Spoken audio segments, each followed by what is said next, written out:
अगर रूस ने पोलैंड पर बड़ा हमला कर दिया तो वो अपने लोगों को नहीं बचा पाएगा।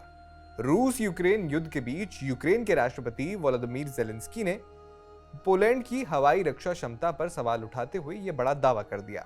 रूसी ड्रोन्स की हालिया घुसपैठ का उदाहरण देते हुए ज़ेलेंस्की ने तुलना की कि यूक्रेन ने 810 ड्रोन्स में से 700 को या उससे ज्यादा को मार गिराया, जबकि पोलैंड ने महज 19 में से 4 ही नष्ट किए। ज़ेलेंस्की ने कहा कि वे युद्ध में नहीं हैं, इसलिए तैयार नहीं हैं।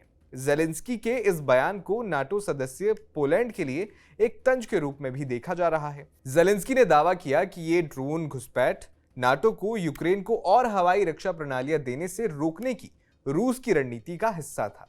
आपको बता दें कि 9 से 10 सितंबर की रात को रूस ने यूक्रेन पर अब तक का सबसे बड़ा हवाई हमला किया, जिसमें 810 से ज्यादा ड्रोन्स और मिसाइलें दागी गईं। यूक्रेनी वायुसेना ने दावा किया कि उन्होंने 700 से ज्यादा ड्रोन्स को मार गिराया। इस हमले में यूक्रेन की राजधानी की सरकारी इमारतों और आवासीय क्षेत्रों को निशाना बनाया गया, जिसमें कई नागरिक हताहत हुए। इसी हमले के दौरान 19 से 23 रूसी ड्रोन्स पोलैंड के हवाई क्षेत्र में भी घुस आए थे। पोलिश वायुसेना नेटो की मदद से सिर्फ 4 ड्रोन्स को ही नष्ट कर पाई। बाकी हो सकता है कि वो क्रैश कर गए हों या फिर डायरेक्ट खतरा ना हो।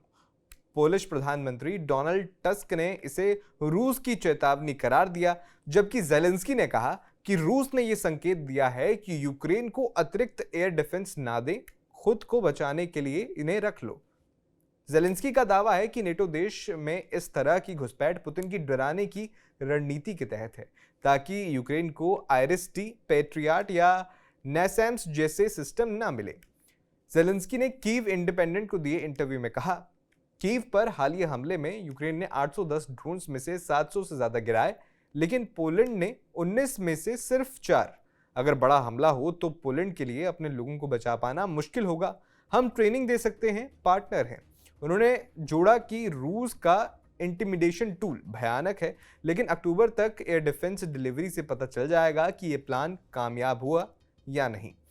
पोलैंड ने ज़ेलेंस्की के बयान पर सीधे जवाब तो नहीं दिया, लेकिन डिप्टी पीएम और विदेश मंत्री राडेक सिकोर्स्की से 12 सितंबर को मुलाकात के बाद ज़ेलेंस्की ने एक्स पर पोस्ट किया, हमने रूसी ड्रोन्स के पोलैंड पर हमले पर चर्चा की। यूक्रेन अपना अनुभव शेयर करने, पोलिश सैनिकों को ट्रेनिंग देने और जॉइंट डिफेंस सिस्टम बनाने को तैयार है।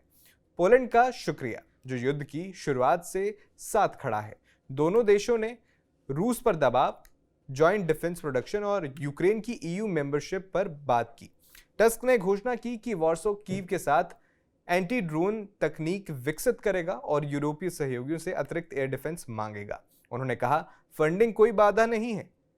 रूसी खतरे को देखते हुए हम सबसे प्रभावी सिस्टम पर खर्च करेंगे। हालांकि विशेषज्ञ मानते हैं कि पोलैंड का एयर डिफेंस सिस्टम अभी भी सीमित है। नेटो की मदद से उनके पास F-16 जेट्स या पैट्रियट सिस्टम हैं, लेकिन मैसिव ड्रोन स्वॉर्म के लिए देश तैयार नहीं है।